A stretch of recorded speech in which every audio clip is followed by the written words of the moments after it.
Hello, Darren the Ghost Guy here, and I'm going to continue on with my swamp ape story. Well, my grandpa owned a lot of property, and I lived with him until I was probably 10 years old, or maybe a little older. I lived with my grandparents along with my mom. They're a single mother. And I would take off and go into the woods. Now, I'm probably 6 or 7 years old at this time. And I would see these things going from tree to tree.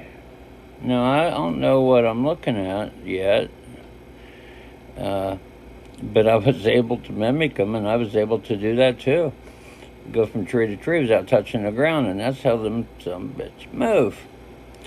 Now, my grandma always told me, on the other side of the road, there was a swamp down there. She goes, stay out of there. That's where they live.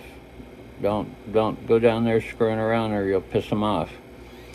So I'd go back up into the other area, up into the holler there, around the Berg. And sometimes they would chase me.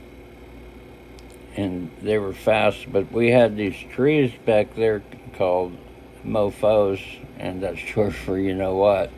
But they'd had these great big thorns on them, and they branched out a lot, so you could scooch down under one. Now, I'm a little boy. Like I say, I'm 8, 9, 7, somewhere around there. Little boy, I could scooch down under there. But they're too big, they can't get in there. They just give up and go away. But they just give up and go away and hide somewhere else. And then, so the rule was at night, when everybody's sitting out on the front porch, this is 1970 early, and okay, the yard light turns on, and Grandpa would say, okay, it's time, I'll go in the house now. Close curtains. Don't look out the curtains. And you could sit there. I remember as a child sitting there, and I could hear things running around the house. And it's weird, or down in the property and stuff, you could hear some things were on 4 legs, some things were on 2 legs. And one night was one of the most horrifying events I had ever encountered. Was a deer must have been captured by one, and I'll discuss on how they hunt in a later episode, because I know.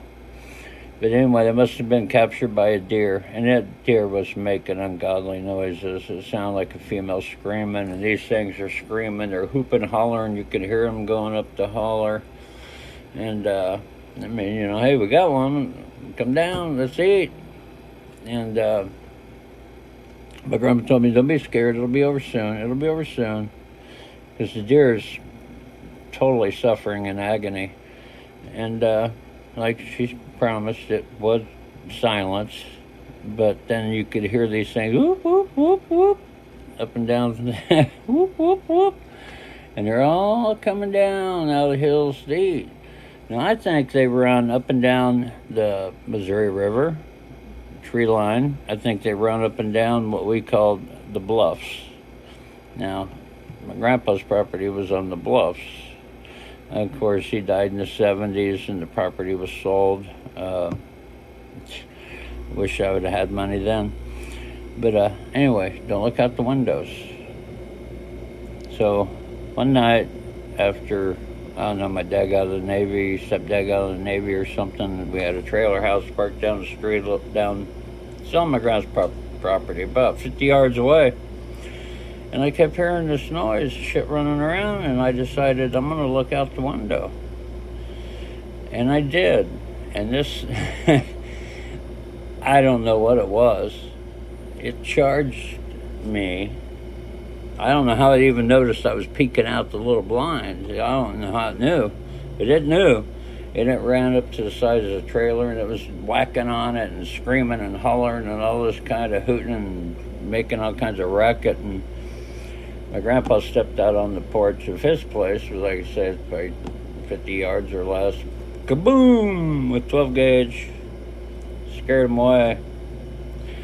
I I guess that's why you don't look out the windows at night. I know a First Nations person who grew up on the reservation, and they had similar rules where they were not allowed to look outside at night.